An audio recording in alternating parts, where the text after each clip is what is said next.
Hi friends, ఈరోజు మనం ఇంట్లో శాండ్విచ్ ఏ విధంగా తయారు చేసుకోవాలో చూద్దాం. ముందుగా క్యారెట్ని అయితే ఈ విధంగా మనం కట్ చేసుకోవాలి.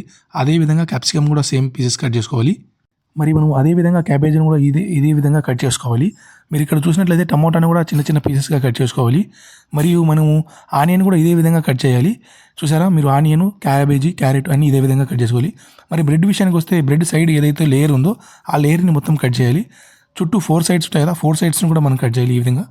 ఇప్పుడు మనం కట్ చేసిన ఐటమ్స్ అన్నీ ఒక్కొక్కటిగా మన బౌల్లో వేసుకోవాలి. మీరు ఇక్కడ చూడొచ్చు, మనం ముందుగా క్యాబేజు, క్యాప్సికము, క్యారెట్, ఆ తర్వాత ఆనియన్, మనం వీటితో పాటు బ్లాక్ పెప్పర్, అదేవిధంగా చిల్లీ ఫ్లేక్స్, అరిగానో సాల్ట్, మైనస్, వీటన్నిటిని మనం మిక్స్ చేసుకోవాలి. మరొకసారి చెప్తున్నా, ఇవి మనం బాగా మిక్స్ చేసుకోవాలి అన్నమాట.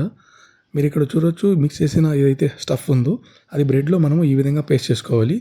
ఈ పేస్ట్ చేసిన బ్రెడ్ని ఏదైతే ఉందో మరి మన దగ్గర ఉన్న బ్రెడ్ ఏదైతే ఉందో ఈ బ్రెడ్ టోస్టర్లో ఉంచి ఈ విధంగా ఫ్లేమ్ చేసుకోవాలి అనమాట. మీరు ఇక్కడ చూడొచ్చు, మన బ్రెడ్ అనేది ఎక్కువగా కాలకూడదు మరియు తక్కువగా కాలకుండా మీడియంగా దాన్ని ఫ్లేమ్ చేయాలి. మరి మన శాండ్విచ్ టేస్ట్ చేసే టైం అయితే వచ్చేసింది. మరి ఇప్పుడు నేను ఏదైతే ఎక్స్పెక్ట్ చేశానో అందుకని 10 టైమ్స్ చాలా బాగుంది. Thank you. బాయ్.